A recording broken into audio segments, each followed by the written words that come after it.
Hello students, welcome to my channel. This is Gunjan Sharma.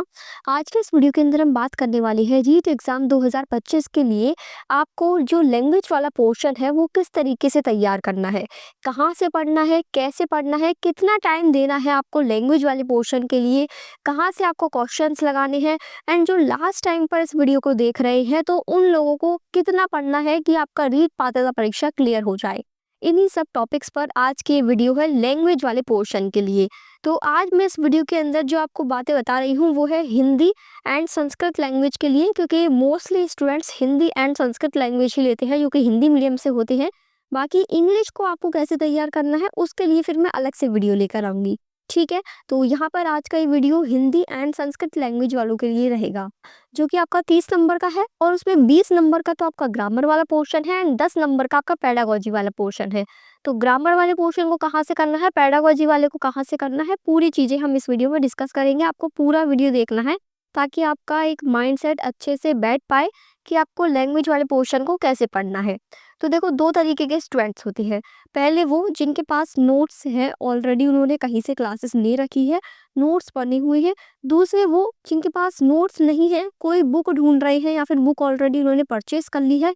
तो दोनों ही तरीके के स्टूडेंट्स के लिए हम एक एक बार में बात करेंगे। तो सबसे पहले तो उन स्टूडेंट्स के लिए जिनके पास नोट्स हैं, तो नोट्स में यदि आपके पास ऑलरेडी बने हुए हैं यानी आपने ऑलरेडी चीज़ें पढ़ी हुई है, यानी अब आपको केवल नोट्स का रिवीजन करना है और प्रीवियस ईयर क्वेश्चन की प्रैक्टिस करनी है। दूसरे जिनके पास नोट्स नहीं है तो वो या तो कोई बुक परचेज कर लें या फिर यदि आपने बुक ले ली है ऑलरेडी तो अच्छी बात है, क्योंकि कुछ ना कुछ लिखा हुआ मैटर आपके पास होना चाहिए जहाँ से आप पढ़ पाओ, रिवीजन कर पाओ, चीज़ों को बार बार देख पाओ। ठीक है, जिनके पास नोट्स नहीं है उनको बुक प्लस प्रीवियस ईयर के क्वेश्चन, ये दो चीज़ लेकर चलनी है। तो अब आपको शुरुआत कैसे करनी है कि सबसे पहले अपना जब भी आप पढ़ने बैठो सिलेबस का प्रिंट आउट आपके पास होना चाहिए। यहाँ पर आप इस तरीके से पेपर में अपने पास जब भी पढ़ने बैठे इस तरीके से जो रीड का सिलेबस है पूरा प्रिंट आउट करके रखें, और जो भी सब्जेक्ट पढ़ने बैठे उस सब्जेक्ट का सिलेबस एक बार पढ़ने से पहले खोल के देखें कि मैंने अब तक कितना पढ़ लिया, क्या क्या मुझे आगे पढ़ना है, कौन कौन से टॉपिक बच रहे हैं। ठीक है, तो वो चीज़ें आप देखते हुए चलोगे ना डेली कि आज मैंने क्या पढ़ा, कितना पढ़ा, तो सिलेबस आपके सामने होना चाहिए, चाहे लेवल 1 वाले स्टूडेंट्स देख रहे हो चाहे लेवल 2 वाले स्टूडेंट्स देख रहे हो। अब जैसे कि आपको पता है कि रीट के एग्ज़ाम में काफ़ी कम टाइम बचा हुआ है, तो इस टाइम को अब आपको वेस्ट नहीं करना है और जितना हो सके ज़्यादा से ज़्यादा टाइम स्टडी को देना है। तो चाहे जैसे हिंदी लैंग्वेज हो या संस्कृत लैंग्वेज हो, आपको डिसाइड कर लेना है कि डेली मुझे 2 टॉपिक तो कंप्लीट करने हैं। यदि आपने पढ़ा हुआ है तो भी आप डेली 2 टॉपिक रिवाइज़ करिए, यदि आपने नहीं पढ़ा हुआ है तो 2 टॉपिक आपको पढ़ने हैं। अब चाहे आप यूट्यूब से देख के पढ़ो, 2 टॉपिक कोई भी आपने टिक लगा लिए कि ये 2 टॉपिक मुझे आज कंप्लीट करने हैं। उन 2 टॉपिक को पढ़ लिया, समझ लिया। यदि ग्रामर वाला पोर्शन कर रहे हो, यदि उसमें कुछ ऐसा समझने वाला है, याद करने वाला है तो उन्हें याद कर लिया।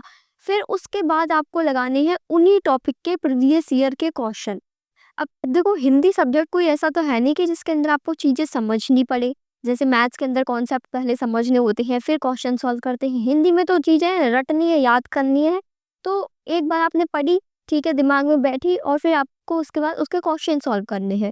ठीक है, तो जैसे ही आप एक दिन में 2-2 टॉपिक यदि लेकर चलें और देन उसके साथ-साथ में उनके प्रीवियस ईयर क्वेश्चन करते जाएँ टॉपिक वाइज़। तो यदि आप टॉपिक वाइज़ करोगे ना तो उससे आपको कॉन्फिडेंस आएगा कि हाँ, ये टॉपिक मैंने आज पढ़ा, इसके प्रीवियस ईयर क्वेश्चन मुझसे हो रहे हैं। और जैसे-जैसे किसी दिन कोई ऐसा टॉपिक आ गया जिसके प्रीवियस ईयर क्वेश्चन आपसे नहीं हो रहे, तो उसको फिर आप अच्छे से देख पाओगे, खुद एनालाइज़ कर पाओगे खुद की स्टडी का कि ये टॉपिक में मुझे दिक्कत आ रही है। इस टॉपिक के क्वेश्चन मुझसे आज कम सॉल्व हुए, ये इसमें मेरे गलत ज़्यादा हो रहे हैं, तो उन टॉपिक को फिर आप अच्छे से कर पाओगे। और इसके लिए आपको ज़्यादा टाइम देने की ज़रूरत नहीं है लैंग्वेज वाले पोर्शन के लिए। लैंग्वेज वाला पोर्शन सबसे ईज़ी रहता है, चाहे हिंदी हो, संस्कृत हो, इंग्लिश हो।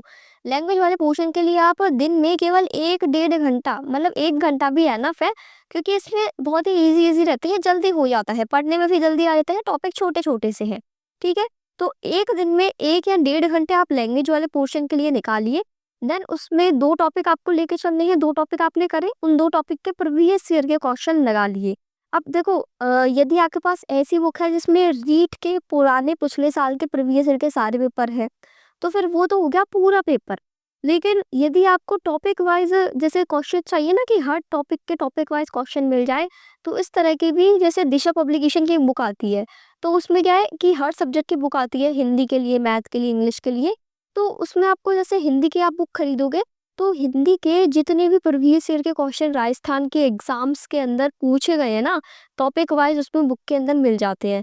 तो यदि आप उस बुक को परचेज करना चाहो तो उस बुक से परचेज करें, टॉपिक वाइज आपको क्वेश्चन वहाँ से मिल जाएंगे। यदि आपके पास कोई अदर बुक नहीं है प्रैक्टिस करने के लिए, या फिर आप ऑनलाइन देख लो कि ऑनलाइन कोई भी एप्लीकेशन पे आप पुराने टेस्ट पेपर देखो, तो उसमें टॉपिक वाइज भी रहते हैं और पूरा पेपर भी रहता है। जैसे टेक्स्ट बुक जो ऐप है उसके अंदर मैंने क्वेश्चंस देखे, तो उसमें टॉपिक वाइज जो क्वेश्चंस है वो दे रखे हैं प्रैक्टिस के लिए। तो आप चाहे तो वहाँ से भी कर सकते हो, या फिर आप डायरेक्ट जो टॉपिक वाइज बुक आती है ना, पर्टिकुलर एक सब्जेक्ट के प्रीवियस ईयर के क्वेश्चन, जैसे हिंदी की पर्टिकुलर बुक हो गई, तो उसमें हिंदी के जितने भी क्वेश्चन आ चुके हैं अब तक पुराने एग्जाम्स में, वो सारे दिए हुए रहते हैं टॉपिक वाइज। तो जो आपके रीट के सिलेबस में है, उनको उसी तरह टॉपिक वाइज उस बुक से कर लो। ठीक है। अब ये है ना, केवल मैं आपको समझा रही हूँ इसलिए लंबा लग रहा है, बाकी हिंदी का जो सिलेबस है ना और हिंदी के जो टॉपिक्स है वो बहुत ही ईज़ी है, छोटे हैं।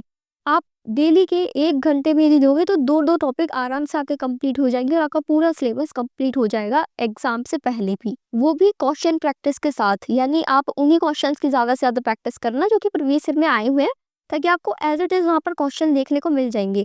देखो इसमें कोई है ना, यदि आप कोई भी बुक से पढ़ोगे, मान लीजिए आपके पास हिंदी की कोई बुक है रीड की, तो बुक के अंदर भी लिमिटेड ही कंटेंट रहेगा। जैसे आपके जो विलोम शब्द है, तत्सम, तद्भव, देशज, विदेशी, ये वाले जो टॉपिक है, मुहावरे, लोकोक्ति, तो इस तरह के टॉपिक में बुक के अंदर कितने ही डालेगा, 100, 50 इस तरीके से इतने ही डालेगा।